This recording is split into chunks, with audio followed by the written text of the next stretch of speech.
Existe um tipo de golpe que rouba os dados de milhares de pessoas em todo o mundo, todos os dias. 24 horas, 7 dias por semana. Um golpe que não descansa. E ele nem é elaborado, não exige muito conhecimento técnico a princípio e se baseia completamente na mentira, na enganação.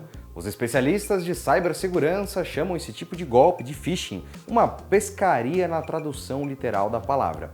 E mesmo esse golpe sendo bem conhecido e explicado, milhares de pessoas continuam caindo. O cenário, que já é bem preocupante, agora pode piorar. O phishing ganhou uma nova técnica que pode enganar até pessoas mais experientes nesse tipo de enganação. Olá, minhas amigas e meus amigos, eu sou o Felipe Paião e hoje vamos falar sobre uma nova técnica desenvolvida para phishing que provavelmente vai enganar muita gente na internet. Então, fica até o final para você não se perder nesse golpe. Em 2021, os relatórios indicam que mais de 150 milhões de brasileiros caíram em phishing.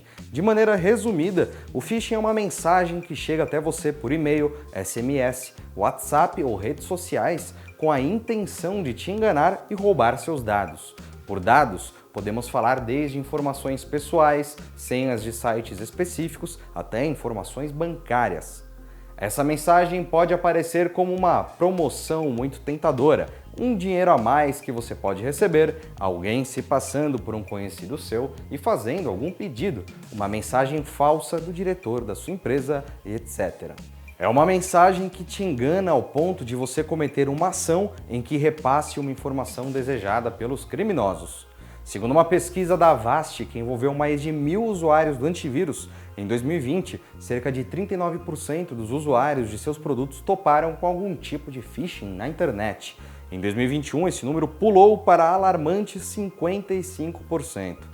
Destrinchando esse número, o aumento aparece refletido da seguinte maneira: phishing via SMS aumentou 12%, por telefone 9%, via e-mail aumentou 3%, em sites aumentou 2% e, por fim, os golpes físicos subiram 1% no período entre 2020 e 2021.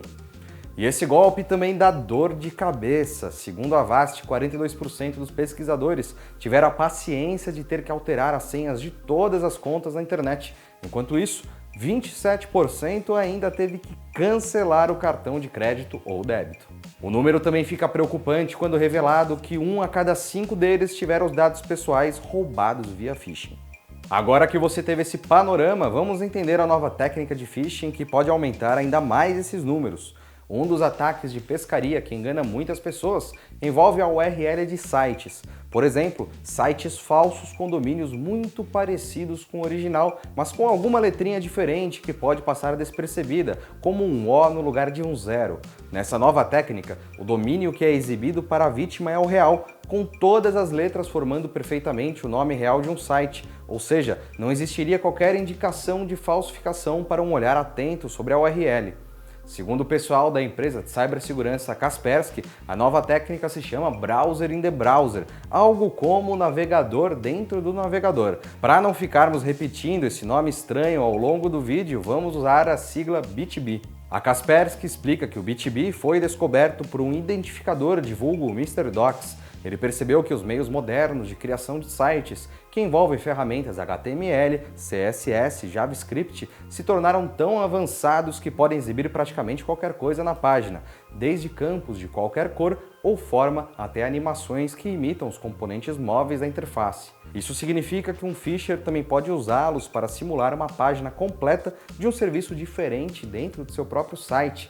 Então, o MrDocs focou nas janelas de login pop-up, aquelas abas que abrem no seu navegador sobre a tela que você está navegando quando você tenta entrar no site, tipo um fazer login com o Google ou continuar com a Apple. E é abusando deste cenário que o phishing age.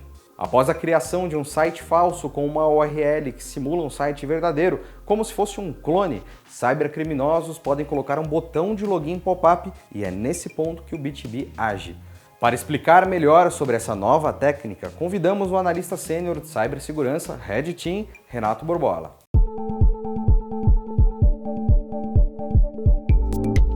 BitB, né, é um browser in the browser. Um exemplo, quando você entra em algum determinado site, você põe lá, continuar com Microsoft, continuar com Apple, qualquer outro serviço. Quando você toca, ele abre um pop-up, normalmente, você se loga com a credencial daquele serviço e você se autentica. No browser in the browser, como muita coisa já foi muito bem feita em questão de web, né?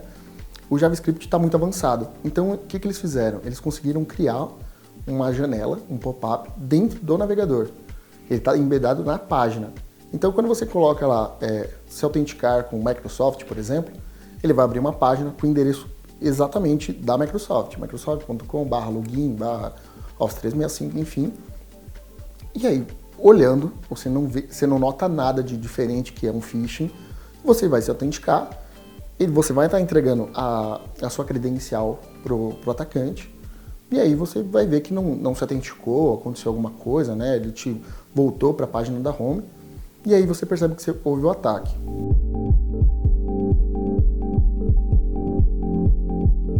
Tem meios de você detectar esse tipo de ataque, onde quando você clica em se autenticar, você vai ver que tem um pop-up com o endereço perfeito, só que esse pop-up não sai de dentro do browser. Então, quando você clicar nesse pop-up e tentar arrastar para fora do seu navegador, você vai perceber que ele não sai, ele é alguma coisa dentro dessa página. Então, isso já significa que é um browser in the browser, né? O B2B. Então, outro meio também de você detectar é quando você minimiza sua janela padrão e, normalmente, um outro pop-up ele ficaria ali aberto e o browser, o principal, ia minimizar. Quando no B2B você fizer isso, os dois minimizam junto.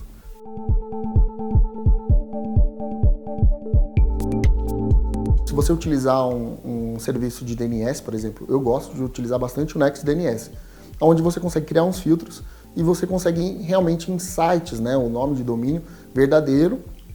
E se for, por exemplo, um domínio que o atacante acabou de criar, o NextDNS consegue falar, ó, isso aqui é um domínio recém-contratado.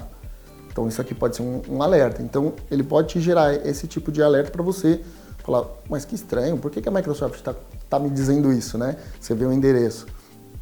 Outras formas também é se você utilizar algum antivírus, alguma proteção mais voltado junto para a web, né? Então ele faz essa verificação, ele vê que, o browser Microsoft, mas não está falando Microsoft, está indo XYZ. Então ele consegue falar, ó, isso aqui é phishing.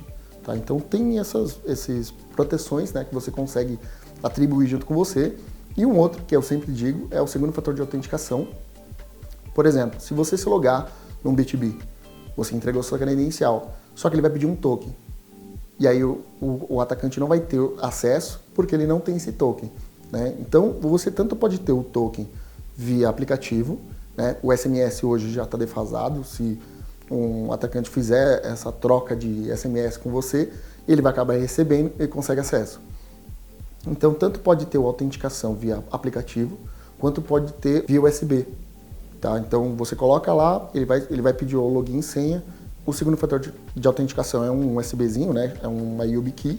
Você coloca seu dedo ali, aperta o botãozinho e ele autentica. Ou, às vezes, tem forma, dependendo do site, ele faz um passwordless. Então você não precisa de credencial. Simplesmente, quando você acessar, pedir login, ele vai pedir a YubiKey, você coloca, aperta, ele é automático. Então, um atacante não ia conseguir posse do seu e-mail nem da sua senha.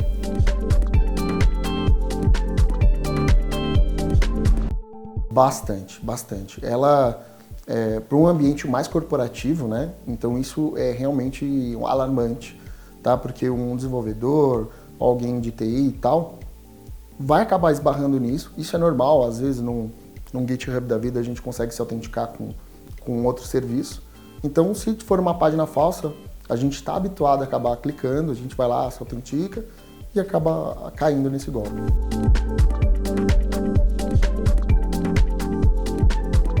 Olha, o princípio dele é para conseguir obter a sua credencial, o e-mail e a senha. Mas nada que o atacante ele consiga melhorar isso, ele pode fazer uma página de cadastro, fala, mas antes, cadastre aqui. Aparece esse pop-up e a pessoa vai acabar se cadastrando. As recomendações para se proteger desse tipo de golpe envolvem poucos passos, como a gente viu, mas vamos recapitular. Certifique-se de usar um gerenciador de senhas para todas as suas contas. Ele verifica o endereço real da página e nunca insere suas credenciais nos campos de um site desconhecido, por mais legítimo que ele pareça. Recomendamos para isso o LastPass e o Bitwarden. Instale uma solução de segurança robusta com um módulo anti-phishing. Essa solução também verifica o URL para você e o avisará imediatamente se uma página for perigosa. Lembre-se sempre de usar a autenticação de 2 fatores. Habilite-a sempre que tiver a opção de fazê-la, inclusive em todas as redes sociais. Então, mesmo que os invasores roubem suas credenciais, eles não poderão acessar sua conta sem um código único que será enviado a você e não a eles. Para a autenticação de 2 fatores, prefira aplicativos terceiros ao invés de usar o SMS, aquele queijo suíço que todo mundo usa e ninguém abandona. Por exemplo, use o Google e o Microsoft Authenticator, ou Alt. O pessoal da Kaspersky também nota que se você deseja uma proteção mais poderosa para suas contas, o uso de tokens de hardware U2F são recomendados. O exemplo mais conhecido é o YubiKey. Este sistema verifica não apenas o endereço de um site, mas também se conhece a chave de criptografia. Como resultado, é impossível passar por esse sistema de autenticação, mesmo que o site original e seu gêmeo pareçam idênticos. E se você chegou até aqui, eu queria pedir o seu like e que você compartilhasse esse vídeo com seus amigos. Vamos espalhar esse conhecimento, né? Essa nova técnica que vai atacar todo mundo. Então, joga lá no grupo, mostra pro papai, pra vovó, pra titia. Eu sou o Felipe Paião, fico por aqui, a gente se vê no próximo vídeo. Um abração e tchau, tchau.